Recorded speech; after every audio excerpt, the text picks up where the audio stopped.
Don't miss the Lotto Draw Show this Wednesday, brought to you by Ituba, the proud operator of the Ugandan National Lottery. Watch it on NBS at 8:57 p.m. Play responsibly. The Uganda National Lottery is operated by Ituba Uganda and regulated by the National Lotteries and Gaming Regulatory Board. Uganda National Lottery. Dream, play, win. Uganda! Big music entertainment. Eba tusako Big Eye live in concert ku cricket over Rugogo. Nga musanvu December omwaka guno. Offering sings them 12 DPM 12 tane meze ya platinum. Ya milioni 2. Tuwa noti musanvu noti nya. Nya musanvu. Tane mu zero. Obukinge. Ate alibat ticket kwa Airtel Money. Ya mutwalo gumu. Ya ipi ya mitwale na. Oro mwana mulenzi Big Eye. Yes Star Boss. Yes Band Material. Yes Fula Indicator. Hawa indi bonaba jakubawo. Emiliangu tegura sawa nyezo kumacha. Lukoba non-stop telekuzikiza. Tusumulula fire yeka. Ebisajja byoza of the Band Material. Chicho talaba. No buwarabu. Chicho teka kumezo lyoko wote. We banga the table. Musareko cricket over to Jinjuse. Big Eye. Musanvu December. Biwagidwa. Airtel, a reason to imagine. Welcome to Bethel Covenant College, a school founded on Christian values with emphasis on talent through MDD and sports. It's a day and boarding school with O and A levels, offering arts and sciences with agriculture. Excel in PLE and get yourself a bursary with us. Find us in Webaja, Entebbe Road at the Accurate stage. Call us on 0703 008 609 or 0772 406 118. Bethel Covenant College.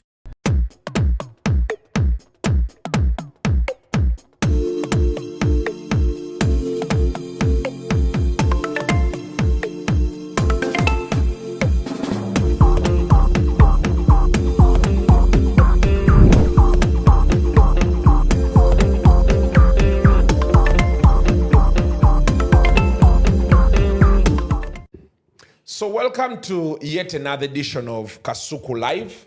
I hope you guys are having a good time.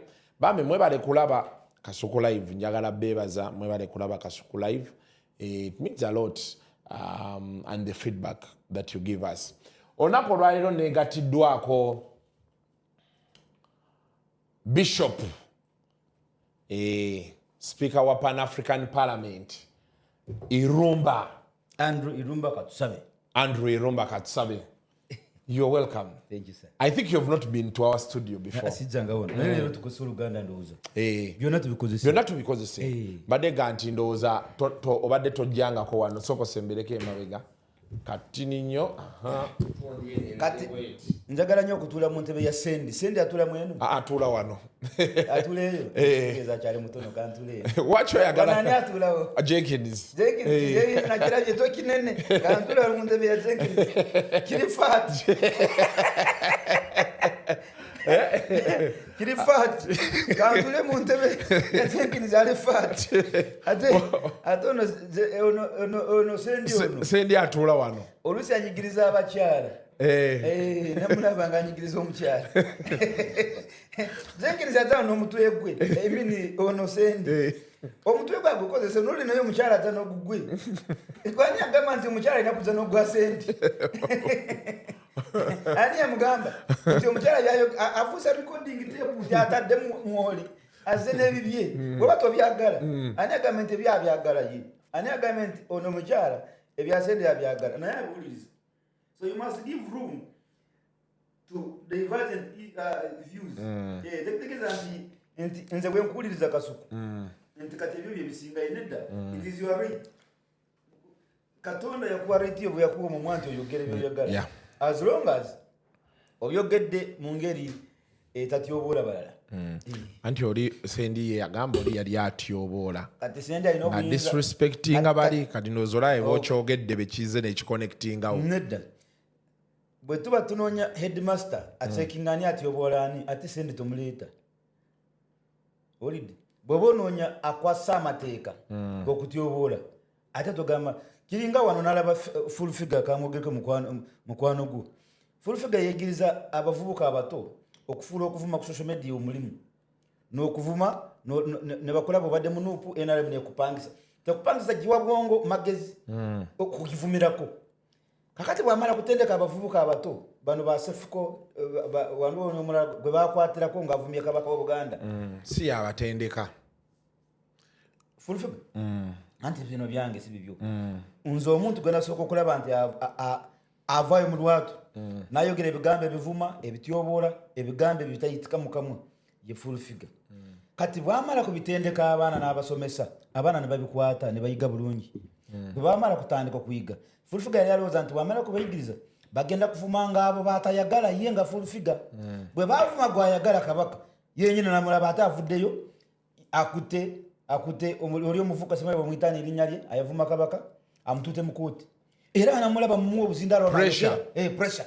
mumuwa obuzindaalo atambula media ku media tetujja kukkiriza kuvuma kabaka waffe naye erebera nti jo gwobadde otendeka okuvuma bw'obadde otendeka okuvuma tewabaddewo ekiraga nti balina kuvuma bootayagala bokka kakati bwomala kutendeka omuze ogwe enkye bwe tuba tunoonya ani yatendeka tumutwale mu kooti ate fulfiga nyine yali akute pressure amutwala mu kooti singa twalina amagezi twalivudde ne tubagamba mulamuzi bano bona babiri bayimirire mu kaguli ono ye mutendesi ono ye muyizi naye nalaba abamu bamuwagira ku social media omukyala akoze bulungi wa fe abatunulire eno ebintu ngamba a problem that has been created by you kati kikulidde kati olaba kibi kiringa wano nalabye musaasira abantu bafiiridde mu infano yono Museveni n'abwa milioni 5 ate abalwadde ne babawa miliyoni 1 kati ate omulwadde yani badde aweebwa sente zimujanja baawone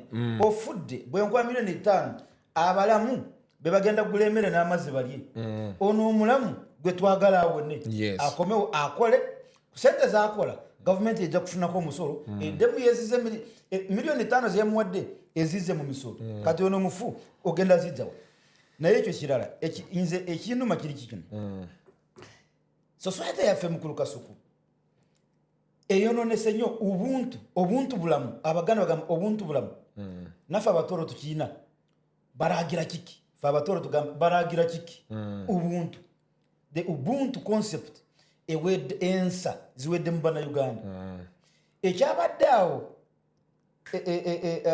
egundi ku Bombo Road awo beta kigogwa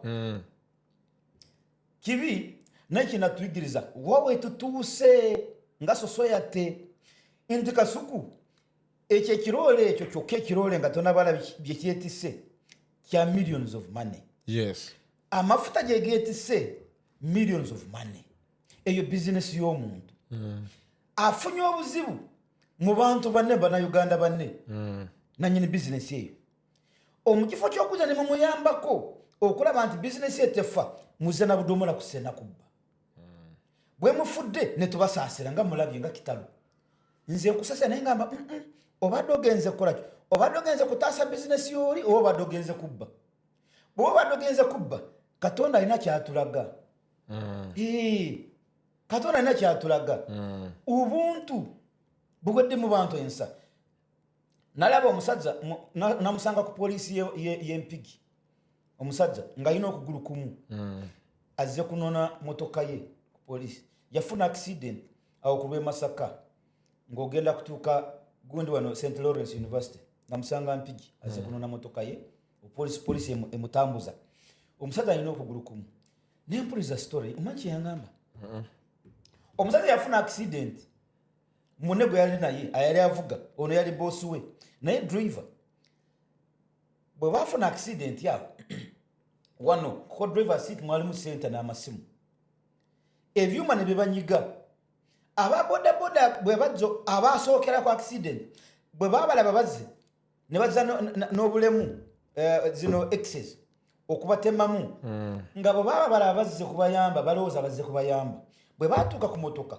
basookera kubakwata mu nsawo n'okozako zino sente n'amasimu kakati oyo driver bwe yalaba kye bali mu kukola ne yeesika mu byuma nga bimuluma amagulu gakwatiddeyo ne yeesika mu byuma akwate sente ziri zaali miliyoni nyingi n'amasimu ga boosi we sente za boosi we nga baboda bazitwala n'agamba bannaaye ate mu kifo ky'otuyamba ate mutwala sente ne bagamba seba wano akyali mulamu omusajja n'akwata akanyondo n'amukuba wano abafuuka baboda n'afa ne batwala sente era ono mbosi bamulekamu poliisi eyajja luvannyuma nyo eyamusikamu nemutwala mu ddwaliro n'awona okugulu namusanga anyonyola sitole eyo.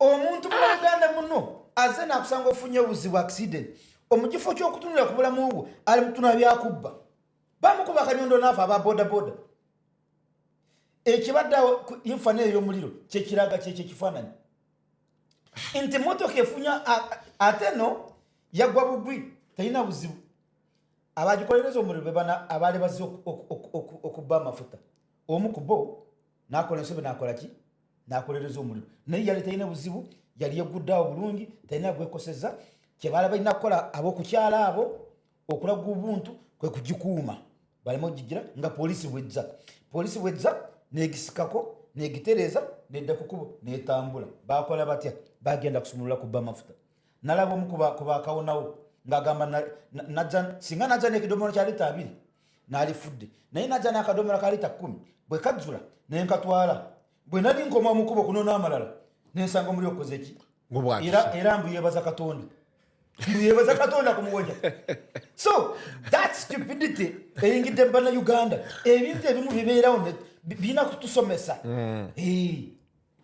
Nze olwo nkomaawo n'oleeta omulamu omulala. I'm a Pan-African. Yeah, I know. Omutima ogw'omuntu Kasuku humanity. Nze ndina abaana b'empirira mu university no mu primary no mu secondary balinga kati bali 21 sinze abazaala nge taata wange Agustini Irumba the senior bali avuga akagali ke ku makya ngayita ku kyalo nasanga abaana abato bano baye bazanyaga akapira kaloko akebyai nga biseera bya kusoma ayimirize egaali ye najja n'abatuukako lwaki temuli kusomero ate taata wange talina sente mwavu ng'abamanyi oli mutabani wani ndi mutabani abamumanyi era bwalaba nti talina sente amugamba tuula ku gaali ng'abatwala ku ssomero agakuva na leero oli mutabani oli mwana wange genda ondetere taata wo talina sente ye muzeeyi alina emimbi amugamba tandika okole wano buli lunaku ngenda kwa sente ezo ezimu zigenda kusasula school fees y'oli omwana endala ojja zitwala amuwa omulimu kifuba atalina gukola ate jjukira yali kansala yamukulembeze bw'ogaana ng'akutwala ku poliisi olagalagidde omwana obulamu bw'omwana tobufuddeko oli mu kunywa walagi abamu yabajjanga n'omuwalagi mu bibanda ku makyanga bali mukunywa nambakiboko yakyusa community yaffe omu ku abo abaana such people today is a commissioner in oil and gas in Hoima be bamu ku cohort the first cohort President Museveni sent to Russia okusoma amafuta the first cohort ever bali wano Makerere be bamu omu ku abo abaana yoyo mwana genda Hoima ojja kusanga omwana gwe bayita musajja mukulu asinga emyaka Brett Clovis Irumba yomu kwabo tata waffe byakwatako nga mwana mugezi nnyonyo tabangako okubiri baba okubiri mama wa mukuba kiboko yali alina kubeera okusooka number 1 from P1 up to university number 1 yasomera ate tata waffe yamutwala ne St. Louis kyegobenya St. Louis ogimanyi St. Leo kyegobe nga fe abatabani be tusomera mu busomero bwa ku kyalo agamba omutwe gwe guyimirira sigenda kugulirira muntu oli yasomera bulungi abadde okusooka agende St. Louis gwesigala wa that was our father humanity omutima ogw'okulumirirwa abantu so olwaleero oyo omusajja oyo kyakolera eggwanga kinene nnyo okusinga nga bw'olowooza kubanga he's a commissioner in be bantu abayitamu abakola draft z'amafuta on behalf of Uganda oyo omusajja okitegeera yaadoptinga erinnya lya taata waffe ye Irumba Clovis Bakantebe genda mu oil ojja musangayo he's a commissioner in oil now imagine what the country would have lost singa taata wange ate bangi nkubaddeyo omu so nange nkikola kakati omutima ogulumirirwa abantu mu Uganda guweddemu ogenda mu ddwaliro dokita n'akugamba omulwadde wo tugenda muteeka mu ICU soka oleete $2 million n'omugamba sizirinawo agira abeerawo naafa Professor Katebuko Karusoke yali ansomesa Pan-Africanism yali ambuuza Irumba why are you a journalist basanga police officer mutabani we kati spokesperson wa police oyo Kituma Rusoke yali ambuuza why are you a police officer nga Katebuko Karusoke akubuuza basanga doctor ambuuza why are you a doctor basanga omusirikale ambuuza why are you a soldier motivation yo bwebanga sente money yes. agamba you are an idiot. You are an idiot. Why? Akugamba bobole muna mawulire. The primary role of a journalist is to speak for the voiceless. That's your role. Money will follow you. Nayenga objective ye esingo obukulu ekikutute mawulire. Kutwala ddoboozi ly'abo abataliina obogerere. Bw'oba oli doctor bakisomesa no mu masomero gaabo. Your first primary role as a doctor is to save lives. Bano bakola ki? Basaba sente. Gende mulabo. Nedwalira government yennyini. Bagamba consultation fee. Emitwalo 5 bwegiti Kasuku nga togiinaawo awo. Omulwadde afiiraawo nga bamulaba. Consultation ate nga tana kujanjaba okugamba laba doctor akugambe akubulire kyobadde oba akugambe gendo testing kino ekyo kyokko okumulabako ku face boba tona emitwalo 5 bebiri ofiira. So kitegeeza nti tomanyi lwaki you are a doctor. Bw'oba oli mu poliisi kajabe kakubuuza your first role is to save life and property. Kati bw'oba oli mu poliisi nga gw'omulimu gwo gwakulya nguzi nosanga abantu balina obutakkaanya gwe noonya oludda oluliko sente lwewagira tofuddeyo ku justice akugamba you in a wrong place. You're in a wrong place, yes. That is Professor Kachabago Karusoke. I have taken those lessons along with me. Personally. Okay. Irumba ye president oba chairperson. President online Independent Online Journalists Association. Yes. Indojayo. And last week you were invited to UCC. What was the meeting about? Aba UCC ba Twitter nga bagamba nti bannange obugwemu bususse ku media houses ku mikutu naddala ejja online ne traditional media nti video enaku zino zibakulenga ku TV stations n'ennyimba zebayimba ku radio n'owuliza ebigambo the lyrics ziri vulgar okitegeera yensonga ne bagamba bagenda okuyimbula abampi n'abawanvu to curb the virus. Very good. Nabagamba mukoze bulungi n'okumpita mukoze bulungi nga bwe ngamenze n'embitu bibiri as a Pan-African and as a journalist kati ku kino nabagamba maze emyaka mingi nga mpandiikira UCC ne Directorate of Ethics and Integrity naddala waliwo no Reverend Canon Mwesigi akola mu directorate it is under the office of the president Canon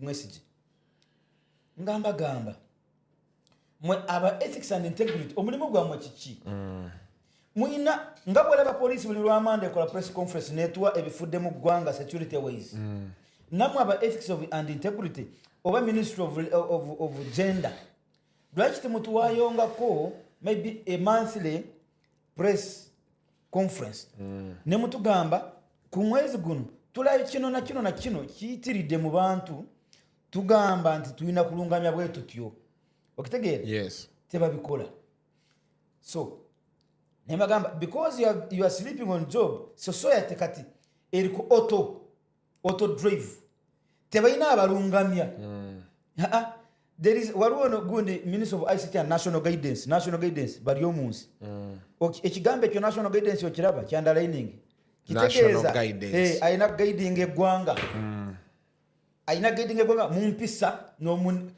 muneisa general conduct of the people society national guidance gwe tusuubira nti buli bwojja wali ku media center buli wiki oba buli mwezi beerako byolungamya society byetambulira nga bikyamu kati nga kino ekya infano kyenkugambye infano okulaba nti accident negwawo onkifo gy'okujja kutaasa victims abantu bajja kubba jangu okyogereko we statement ogambye ede tubasaasira naye kino kinakoma leero kakati music etuuse etya ku level eno mukulu Kasuku UCC etunulidde nze naawe fe media houses eziri regulated fully nti naffe kennyini ng'abantu tulina internal mechanisms ezifiltering ebintu ebimu ompise wano tusobola okwogera wano olunaku lulamba n'otawulira nti ndina omuntu gwempebudde oba ekigambo kyempisiza mukama nga sikisanyufu sikirungi okitegeera naye mulimu emikutu gy'abantu sekinoomu n'abawona ekyokulabirako oba nkyogere wano n'abawo ekyokulabirako naye ne mbagamba nga tonatunulira ku Kasuku kubanga sinalabako nude photos ku platform ya Kasuku njagala ogenda otunulire ku mukutu gwa Sheebah omuyimbi otunuleyo Sheebah yakola kyalina kye yankola mpa byakolabirako nga ate bikwatagana ne byakola sagamba Sheebah yekka nembazira ewokubiri genda okebere ku mukutu gwa Lydia Jasmine genda okebere ku mukutu gwa Spice Diana tuzireyo byoyogerako ebyo tukomparinga n'emikutu gyaffe giregulated tulabe bali abantu sekinoomu nti Lydia Jasmine agenda mu kisenge kye naye okubisa ebifaananyi ebyobwerere n'abireeta mu public n'abiteeka ku platform UCC ekoze bweti esirisi owulidde sebo Sheebah Lydia Jasmine na Spice Diana n'akola video y'oluyimba ng'amazima gali mukulu Kasuku ye yenyini tasobola kutwala ne maama we ne bagira ba video eyo nga video ki tonalaba video za Sheebah ne Lydia Jasmine nga bazina bukunya nga bazina seductively ate nga bali bukunya so Andrew, for you want them to do what, to wear a gomesi ekitengi for the videos, not a gomesi? Yes.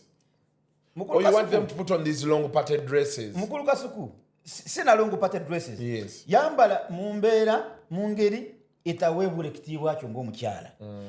Mukulu Kasuku, there is a reason why your body has what they call private parts and public parts. Take it yourself. Kakati, waki bakita private part? Oba bakita private part bayina kajanja. Bayina kajanja bulezi.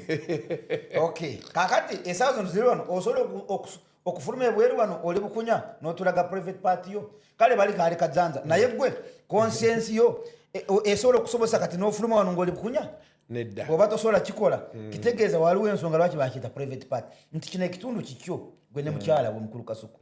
Sheebah ebitundu ebyo ebyekyama n'amabeere gagge ng'omuntu ne baawe boka haba babiri na mama we tabirimu mama we yali part of it nga amunaaza nga akyali muto bwe yamala kula tokyakizibwa kubimulaga ebitundu byo unless ng'oli mulwadde oli mu mbeera etasobola kwerabirira mama ono ajja kuyambako ekyo kitegerekeka naye lwaleero tosobola kujja n'ogamba mama nsanyusa okulaba ng'oli mu sitting mu ngazze tokyasobola kikola. There is a reason why they are called private parts. Kati abayimbi bakola ki ennaku zino? Ekisooka muyimbi talina talent kati n'agamba nkoze ntya okusigala ku chaati kandaga ebitundu by'ekyama. Waliwo n'omuyimbi mulala yimbi akayimba nti gwe omukazi kola ekiwato osirike gwe kola ekiwato osirike n'oba tolina talent bw'omala kukola ekiwato kati kirage ne private parts ojja kutunda kola ekiwato osirike. Abasajja mubalaga biki kiwato namukuba music musanyusi message eri omundala nyonze gyensoma. Erumba, when do you listen to these songs? I am a journalist. I'm supposed to listen to both nonsense and good stuff, yes, so that I can give a fair judgment. You see what is going on. Era nabawa fair judgment yange as a Pan African and as a journalist. Nembagamba so ekisooka ulize nyimba za Gravity Mutuju sebo. I don't know whether we can go together ne tuita enyimba ezimu za Gravity Mutuju. That's titles enyimba. Titles za Gravity Mutuju. Genda kugundi olabe. Nina kenalabye ke yabadde atimbye akantiisiza yakatimbye jo wakalabye. Yes, but I am very updated.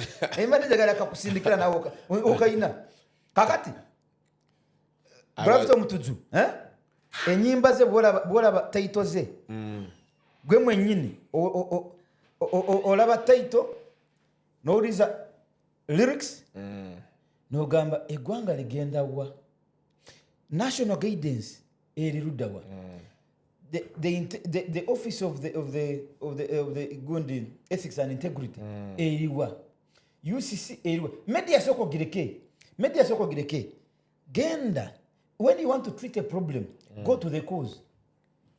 Gravity Mutuju bw'omuteekako embeera as UCC n'omugamba bw'oddamu kufulumya oluyimba oluwemula tugenda kubaane nga kuyimba enkya Kasuku oluyimba agenda rudza olwemura nga aluplenga nga rwa mutuju toina worudza saturation supply bagikoze eki bayera bagisazeeko saturation so omukifo yisisi okutunulira omuyimbi ono Gravity omutuju joya siswa nakyogera ekiyimba kya leta ndoze wakirabye siswa nakyogera nawe kintu sola kyogera naye nga akireta ate agenda kikuba yusinga ewulira teyina kyegenda mukola tejja muwandikira wabula bawandikira fe almost every month tufuna baluwa zangu media ngenones naye why you playing this song? Yes. Naye nga yaluyimbye ye tebamugambyeko bamumanyi negyabeera ne studio bagimanyi okitegeera kakati UCC nabagambye mulekerawo obufuusa UCC nalaba ono tamale mirundi bwe yafa nawa comment yange tamale bamugoba ku mikutu gyonna nalemerako nava ku traditional media nadda ku social media gwe wali omukyaza bwe yafa ate nendaba omukulu wa isi yaje nagamba nange tufiiridde omusajja bannange eri mugondi wali ku gondi enyanama ku church bannange tufiiridde omusajja abadde content creator tetujja ono tazikako nentunule ngamba mwe obufuusa bwammwe abannayuganda nga bufuuse wala omusajja gwe mwalemesa ku buli mukutu gwonna naye mukutu gyabadde agendako yasigalira eya online eya mikwano gye bakasuku naye era nawo mubeera muwoninga radio 4 bali bamuwoninga balamu yamukyazanga kifuba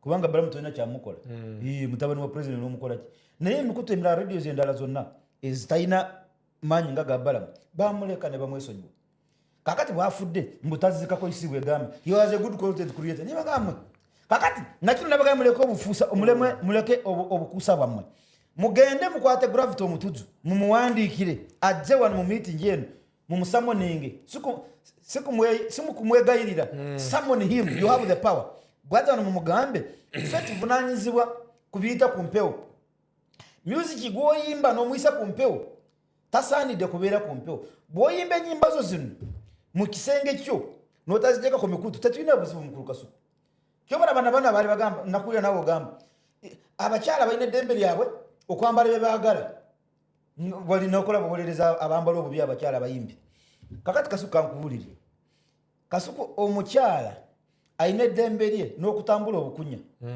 n'obutambalirako ddala n'atambula obukunya naye eddembe eryo likoma mu kisenge ki you have a right in fact anybody who intrudes your right to privacy in your room oyo yabeera n'omusango so naali naked oyo ayingidde mu kisenge ky'oli ali naked yalina omusango naye the moment n'oggulawo oluggi oli bwereere outside your house tetunatuukana outside tukyali n'omu nyumba yo tetunatuukana outside n'oggulawo ekisenge kyo n'oyingira sitting room nga mu nyumba mubeeramu abantu abalala kabeere shamba gaalo oba shamba boy gwe wamuleese n'abaana bo n'abooluganda abalala nga bayingidde mu makaago on your consent siga nti they intruded your home wabula obeera nabo mu kukkiriziganya n'obaleeta ne babeerawo n'ofuluma ekisenge kyolibwe n'oyingira mu sitting room abo abantu obeera obakozeeko omusango already era bw'abaako omuntu ayagala kwerwanako akuwabira era n'osasula so kitegeeza nti eddembe lyo weritandikira werikoma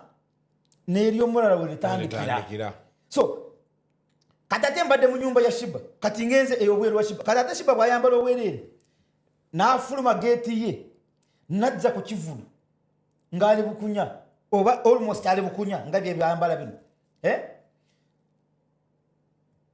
Sheebah aba takyayina ddembe lye eby'okwambala byayagala why kati wozze it's a community it's a society tokyali mu space yo ng'omu kati oli mu bantu abantu abo nabo balina bye bakkirizaamu abangi gw'oli omu omuntu omu by'oyagala tebisobola okusupasidinga community byekola ki byeyagala so olina kitegeera nti wano wenzize kati w'abantu abangi baagala ki tebaagala kulaba bwereere bwe mbubalaga musango yambala bulungi bwe manjagala kubeera bukunya nkola ntya nzira mu kisenge kyange teri akugaana nolwekyo mulekeraawo okuwagira ebikolwa ebibi nga biri mu society nga mugamba ddembe lyange ani agamba nti your freedom is absolute there is no freedom that is absolute absolute freedom yeah teriyo you're supposed to have your rights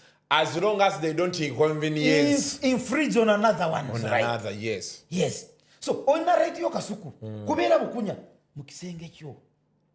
Olid. Nzirumba bwenza ne nyingira mu kisenge kyo against your consent. Ne nkusanga ole bukunya. Sina na byenjogera. Era nkutuna nga nenziruka nenzirayo. Toina musango nzagwina kubanga na yingiridde dembe lyo mu kisenge kyo. Kisenge kyo. Na ye Kasuku bwofuluma sikwesema nendene noza nofuluma ebweru awo ati oba omenya omusango otegeeza ki semanyi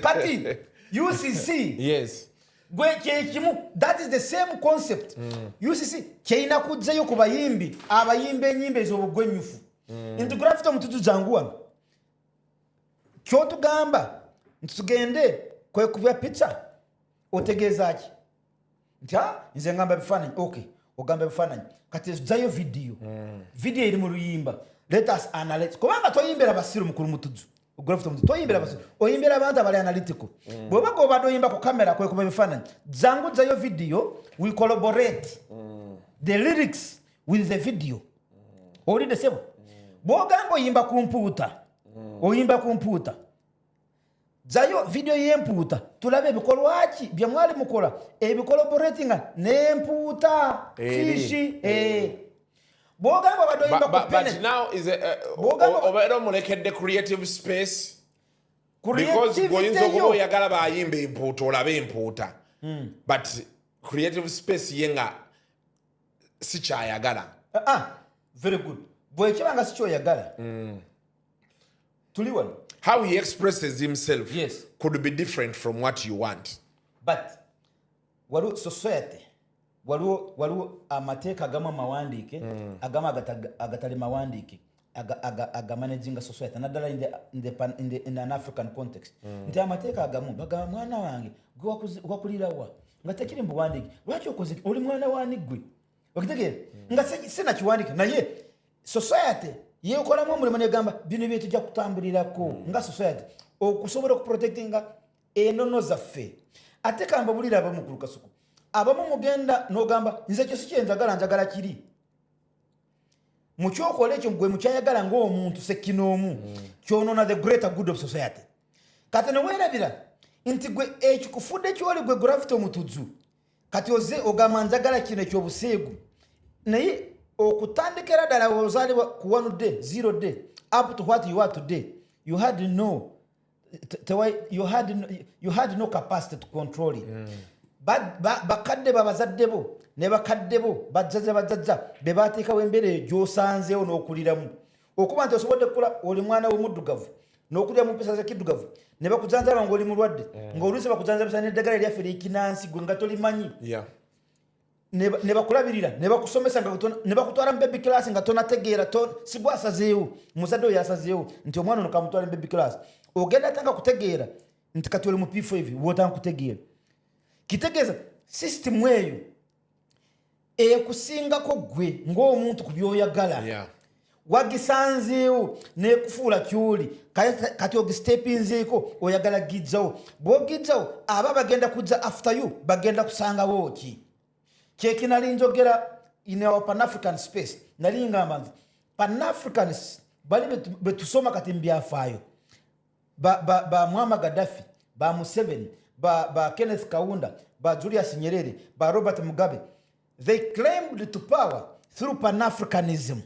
Society gave them the foundation, Pan-Africanism. supported them. Abantu balekerezanga ebintu bakakatuweerera abaana kabagende basome.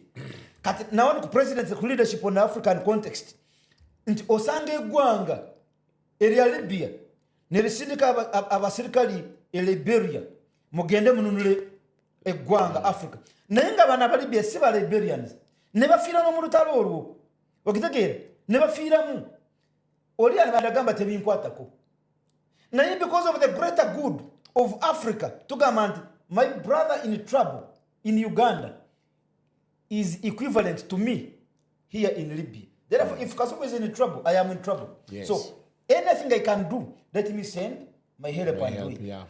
Kat eyo platform eyo gwe gyosanzeeko n'ogyeyambisa n'obeera president bwomaze kubeera president nogisanyawo notamanya nti after you waliyo na generation naye egenda kujja eyagala platform eno nolekyo omulimu gwo si gwakusanyawo byosanzeewo omulimu gwo gwakuzimba kwongereza ku ebyo byosanzeewo eyo gye beyita pan-africanism okwo gwe beyita omwoyo gw'eggwanga omwoyo gw'ensi gye beyita humanity nti toli mu kusimba wano omuti olwaleero nti kubanga oyagala shade osimbawo omuti kubanga olowooza nti enkya wali wajja kwetaaga shade mutabaniwo oba muganda kuba naawe wooli waliwo yasimbawo omuti eno ennyumba gye tulimu sifa bagizimbye teri mu kutuyamba bulungi nnyo kati bwe buntu bulamu kakati abayimbi b'e Uganda bajja ne basangawo platform nga bagizimba be baani ono musajja yafa aids yani File Rutaya Paul Kafero waliwo nono bakadongo kamu bano bakyali Fred Sebata owulidde abayimbi abo jangu ku Jose Chameleone jangu ku Bobi Wine jangu ku bali basatu Bebe Cool they took over from the other the File Rutayas platform gye basangawo ba File Rutaya gye baziima mu music industry ne ba Chameleone ne ba Bebe Cool ne bazimbirako nga batwala ideas enungi ez'abali mu kadongo kamu bo ne ba fusing ne bajja mu genre endala according to the times the demands naye ne batavoola ebyo ebirungi omusingi gwe basanga bali gwe bataddeko they just built on it nyimba z'abali abatusookawo mu music industry no bwe babanga balina ebigambo bye baagala kwogera nga bikoona ku bulamu leero bano ba Gravity omutuzu bwe bayimbako babisengekanga kubanga audience gye babeeranga bayimbira baali bakimanyi bulungi tetwagala mwana ategeere kye tuyimbako naye kano ka mukulu kati ne bayimba akayimba nga bakasabise omukulu n'owuliriza oyimba n'otegeera message naye omwana omuto tojja kukitegeera naye lwaleero kikyolaba oli nayimbira ddala oluyimba jangu tugende mu kwepica nomu video n'akiraga n'agamba penalty olidde omuwala n'agaziya amagulu Gravity omutuzu najja n'akuba penalty omwana omuto wa piisira ekyo eyo naye analysis naye agisobola gikola producer Sebo omukulu wakutte tunaamalako bino byenze kwogerako bye batayogerako buli lunaku naye nga ate eggwanga lifa olidde so oli n'agamba penalty omuwala n'agaziya amagulu neyefuula mbu ali mu kisaawe kya mupiira kakati oli n'agamba ewuliza ennyimba za Sheebah jangu osebewo ekinyolo bannange wuliriza ennyimba za kagamba mwete muwuliriza ennyimba zino kati kyenagamba UCC nembagamba UCC mwena muli bazibe b'amatu temuwuliriza nnyimba abayimbi ze bayimba kati nga tonayita Kasuku irumba okumugamba next time ngenda kuma license bwoba okyakubaza n'ennyimba license lwaki tosookera kugima biyimba that was my question to UCC soko onyweze bano abayimbi obabuulire these are the parameters yes twagala nnyo ekitone kyo naye tetwagala kwonoona society eddako kubanga ffe tuyina obuvunaanyizibwa oprotectinga emiti emito najjo gisobola okubeera kyoli olwaleero naye engeri gy'oyimba mu music emiti emito tugyonoona kitegedde bulungi so that was to UCC kati nenzirako media council nayo n'abayimbi bano abakulemberwa Ragadi ekyemani ya National Council of something NCC something like that bajja nengamba media council mu mandate gyeyina egiweebwa mu constitution mu act eya Journalist Act ekimu ku mandate egiweebwa kwakamakinga sure nti promotinga the freedom of the press. Yes. Olidde se? Yes. Freedom of the press. Kikulu nnyo mu byeyina kukola. Olidde? It has to facilitate the free press. Not gagging. Kati kiki bakola? Nze Kenya nagaana kuzzayo identity card mu media council mu 2021 elections nagaana gendayo. Bangamba buli agenda coveringa general elections ajje wano tumuwandiise afune gundi card naye bwogenda kuwuliriza bani abali mugaba cards ate ba SFC bebali mu media council beba accreditinga kwa bangamba musindika amanya wetugasindika mukagenda mu SFC nimba buuza SFC ne media council bekwataganira wa inze wali mpulide ko ngenza ku moderating amaje lwaki amaje gagala ku moderating media SFC bebali bagaba permissions wali olaba face okutu olaba face okutu naye okutu bwafunye list agisindise mu SFC for accreditation ne mugamba oyirumbo oyo tetemutegeera bulungi omanyize abantu bale makuntegeera. Some people think I am pro government, others think I am opposition, I am neutral, I'm a pan-African. Kasuku nze okubeera kyende seetaaga okubeera na ludda. I am east or west. No, what about someone who wants to be neutral? Sagala kubeera mukwano gwo ate sagala kubeera mulabe wo. When you say right, I say yes, you are right. When you say wrong, I say yes, you are wrong. That is now me. Kati list wagisindikeri ne batanga kujjamu. Ero genda okwesanga abali balina gundi cards ziri accredited covering elections. Bogenda kubekenenya be bantu abali skewed in reporting ngaba supporting regime. Kati nze nagana nyangana bamwe bangate mugenda yo. Bera bi the role ya the freedom of the press. Kakati kirara nti bayina kutuyambako okuregulating naye bayina eteeka lekibagamba the composition of media council. Yeah. Boba was it composed? Anti kyenkugamba nti it is not composed fully. Because the last time Naba Editors Guild is raising those issues. Ngabagamba it's not composed fully as it has to be. Yes. So kakati bo benyin tebanabeera fully composed to stand the test of time. Ate bali mukwagala kuregulating gwe Kasuku. Katusome fena wana. Katusome fena. The Media Council of Uganda was established by Section 8, Clause 1 of the Press and Journalist Act, Cap 105, and charged with the regulation of mass media. The objective of the law is to ensure the freedom, and responsibility of the press, freedom, and regulate the mass media. Now, this is the membership. Membership of the Media Council. Under Section 8, Clause 2 thereof, the council membership is drawn from members of the public with an impeccable record as follows. Number 1, aina kubeera ku Media Council. Nkusomera banya kubeera ku. Asokera dala, the Director of Information or a senior officer from the ministry responsible for information, who is also the secretary to the council. Kati this is the Minister of Information and National Guidance. Eya kulisi bali omunsi. Mwina kubamu member. Oyo member gwe basindika yaina kubeera ne secretary. Very good. Number 2, 2 distinguished scholars in mass communication appointed by the minister in consultation with the National Institute of Journalists of Uganda, in brief gite NIJU.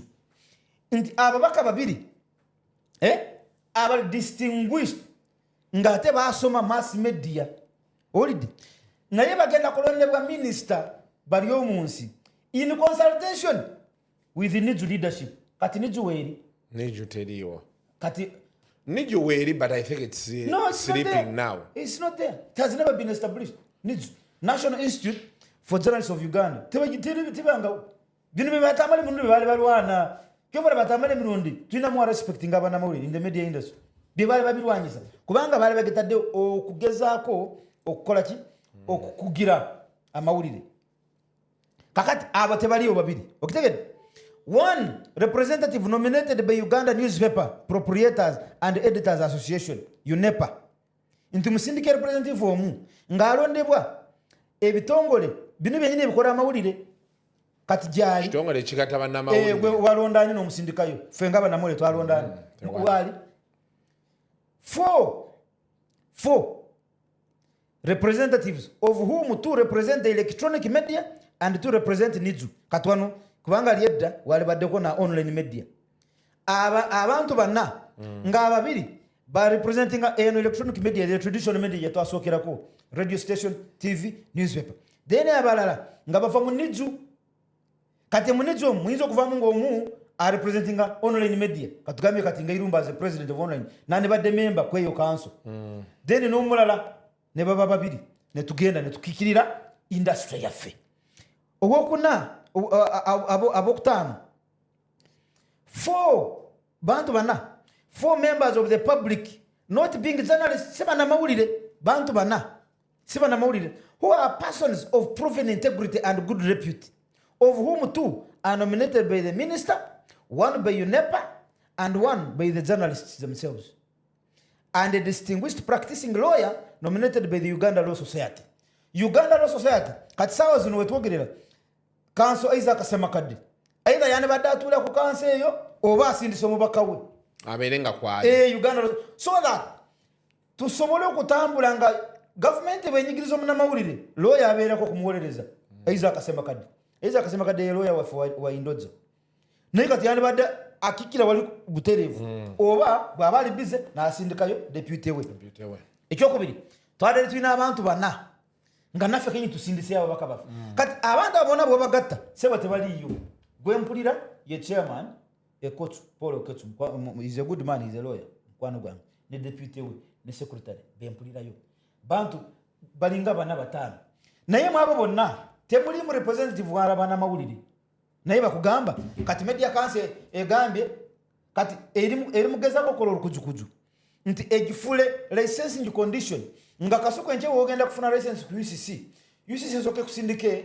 mu media council mbofuna approve bye tulwanyise ebyo so kakati kamalirize point abantu balina abana mwe nadala balina kugoberera kakati eyagala kifula licensing condition ekyo nti nga tonagenda ku UCC jangu ne baluwa okuvaawa mu media council naye media council eriko iligale gye bangamba gyemba ngenda etali full constituted ekyokubiri abayimbi nalebe bapushinga ragadi bapushinga nti it should also be a licensing condition nga radio station oba TV station nga tena funa license kuva mu UCC esoke efune gundi efune bagitani oba nkitenga ki katugambe ekiraga nti bende sasula royalties ku mayimbi UPRS ngosoko ofune ebalwa certificate ogende nayo mu UCC ngogenze kule niyunga license yo mbu balage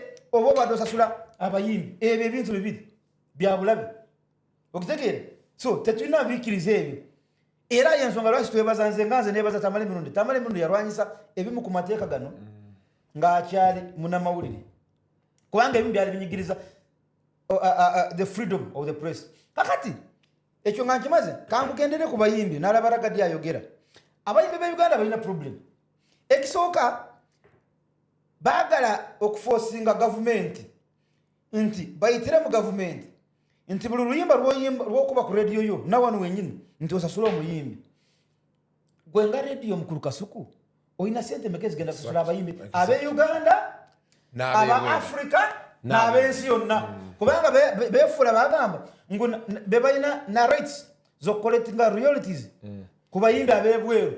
But I think that every media house has to pay UPRS.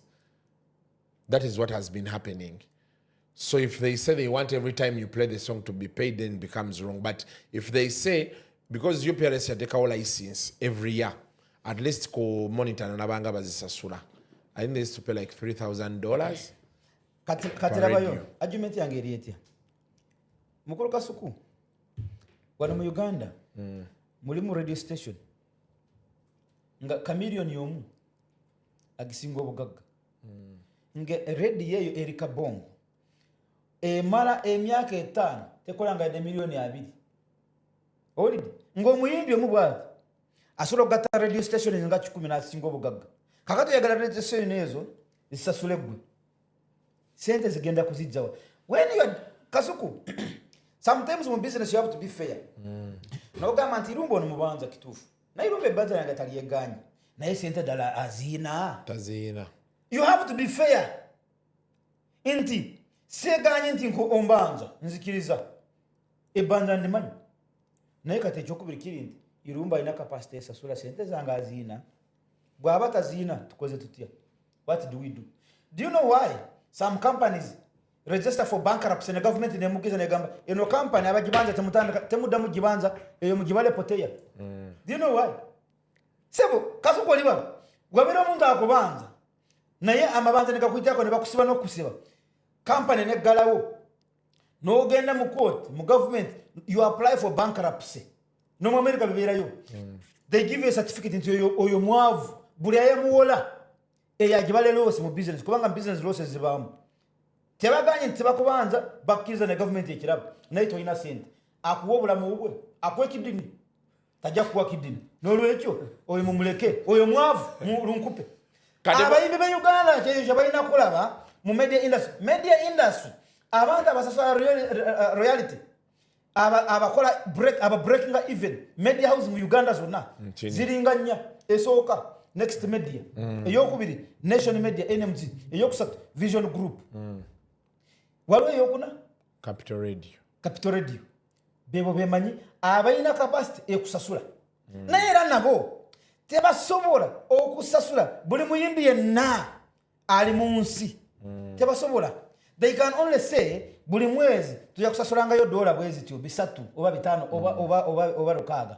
Kakati mwe aba UPRS mwe mumanyi ezo sente muziwani mwe mumanyi naye nze zensobola ze dola meka naye tosobola kungamba nti kaguno mwezi your bill is 100 million, next month your bill is 200 million. Okitegeera tebaja zisobola oyina ku making sure nti olaba radio station eyo esobola eyina capacity teyina. So kakati how do we then as artists benefit from these radio stations that cannot afford to pay us? They benefit through promoting their music, their art. Kasuku njagala nkubulire abayimbi ba Uganda bonna batuse we batuse because of the media industry. That is already a paycheck for you as an artist. Kubanga waliwo omuntu alina talent nungi nnyo naye talina platform. Gwe bwozene bakwa platform n'omanyikibwa music netunda nemala kutunda n'obeera famous ne batanka kuita mu bivulu. Lero buli weekend abayimbi abasinga obungi abanene asobola okutandika okuyimba mu bivulu across the country from Thursday, Friday, Saturday, Sunday. Inge gwanga lyonna limutegedde nti oyo Gravity omutuju. Kakati Gravity omutuju nze okutunda ku radio ya Kabongo n'ojja Karamoja n'okuba ekivulu nekikwatayo nze wampaaki. Abayimbi abasinga obungi bakola ebivulu bino tebasasula sente nti promoting akalango kanedda akola because swap na gamuntu eri akalango kamunyambi. Ekyo kyekintu radio station kyesobola okusasula etayina sente. Kakati gwe lekerawo okulowooza nti radio yekufunamu yokka gwe togifunamu olyoka ogambe muyina kumusasula kifuba oba muyina sente oba temuyina you have to pay me. Nedda balamu nakiri nti this is a give and take business. Win-win situation. Nti yesterday Gravity omutuju nobody knew you.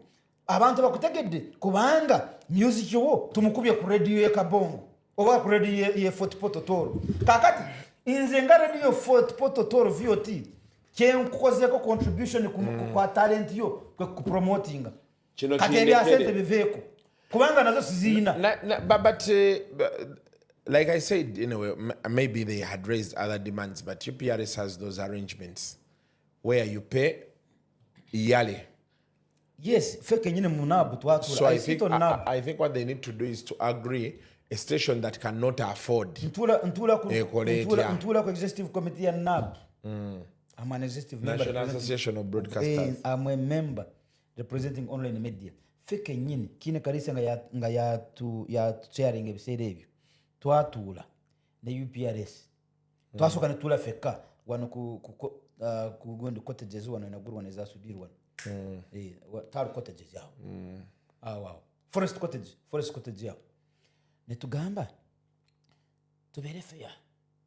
Waliwo media houses ngeyo Dr. Kini Karisi nga tulya ngeyo nga NMG nga Vision Group nga Capital Radio nono Dr. Serwada Church Victory. Mwamusobola okusasula kasente ku bayimbi bano tubere fair. Netukanya nti ezo media houses zeteme omutemwa olide nebetema omutemwa gwa sente nga si nyingi nnyo ate si ntono nnyo.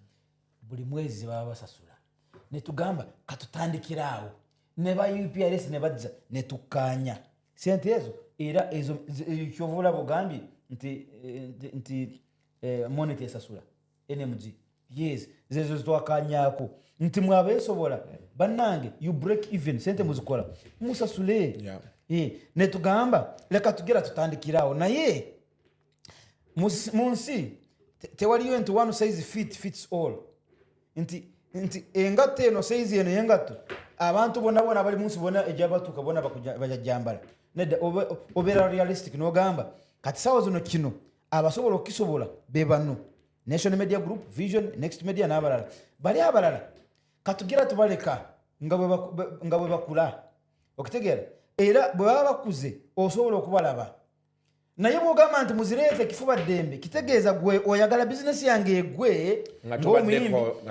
tolina kyonteereddeko ngwe gwosigale mu bizinesi so you have to be fair tewali awakana nti talent erina kusasulibwa erina kusasulibwa naye onogisasula nga na sente ozikozeemu mu talent nga sente ozikozeemu mu talent nga radio nga kamiliyoni akuyambye n'okuba ennyimba ze n'ofuna adverts n'ofuna sente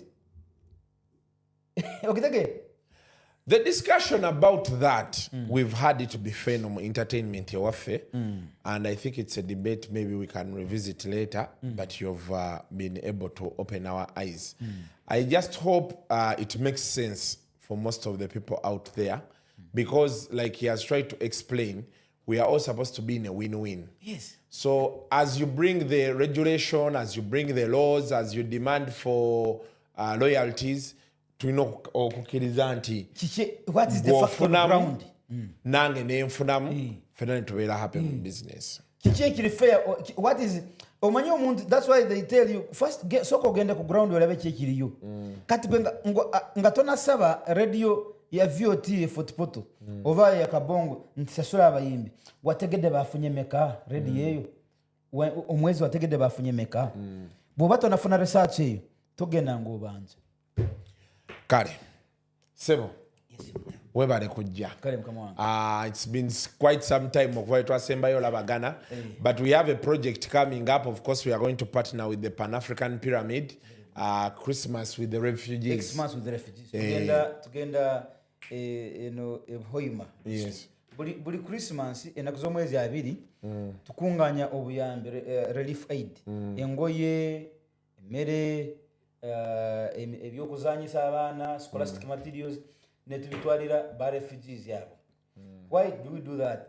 Mu Pan-Africanism fe tuzimba ubuntu concept kati ba refugees bano mukuru Kasuku omanyi omuntu kubeera nga Kasuku nga bwoli bwoti oli mugagga ne sente zo na studio yo olutalo ne lukwatsa wano ne wesanga oli mu nkambi e Rwanda nga tokyasoma Kasuku abadde bulungi avuga emotoka embi alya bulungi mulaba wayini ekira mubala nga tokyesobola omuntu psychologically yesanga mu kampu ng'akyuse nga takyalina muntu kati omuntu oyo gwe akyaliko akakisa kano nti okyali ewo webaka onagenda ngako n'omukyalira n'omuzaamu amaanyi n'omulaba nti mukulu Kasuku olutalo luno yadde lukukuttako mu ngeri eno naye tukulaba tukusaasira era njagala nkazi tuli fenna I feel your pain era mu pain yange eyo nkunganyizayo akasente bwe kati akagoye kakano nkaleetedde ukambale n'abaana babano babadde ku ssomero kubanga waliyo schools mu refugee camps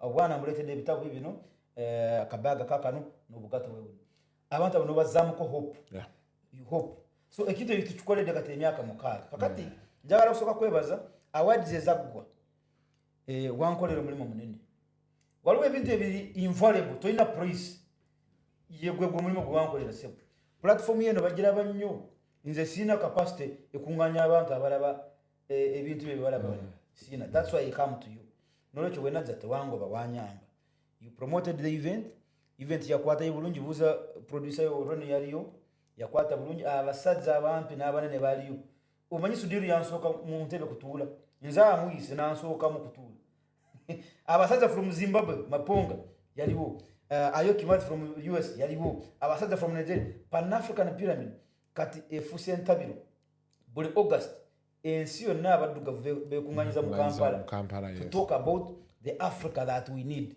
In fact, it's on that day that we declared one country called Africa.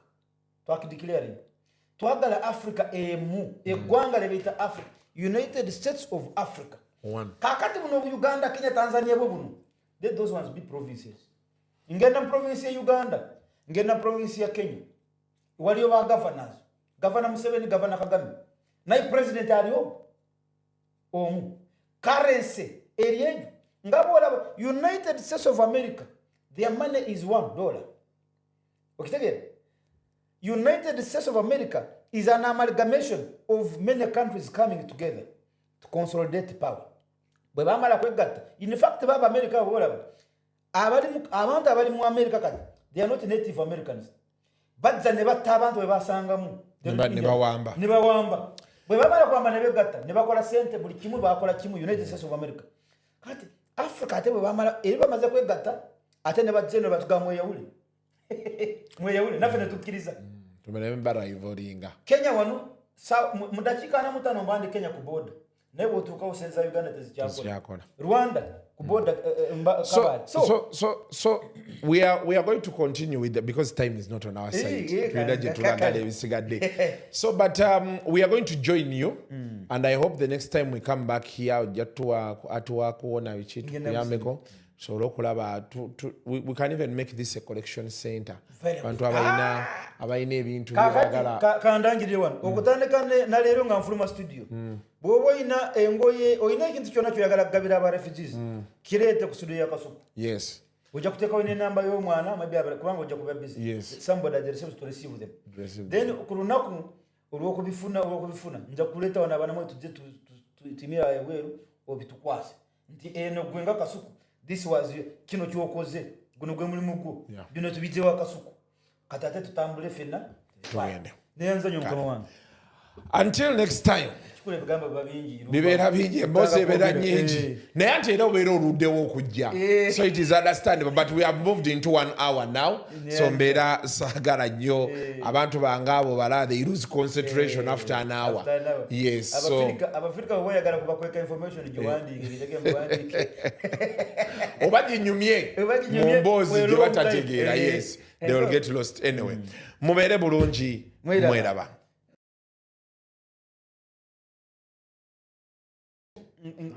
Ngebimu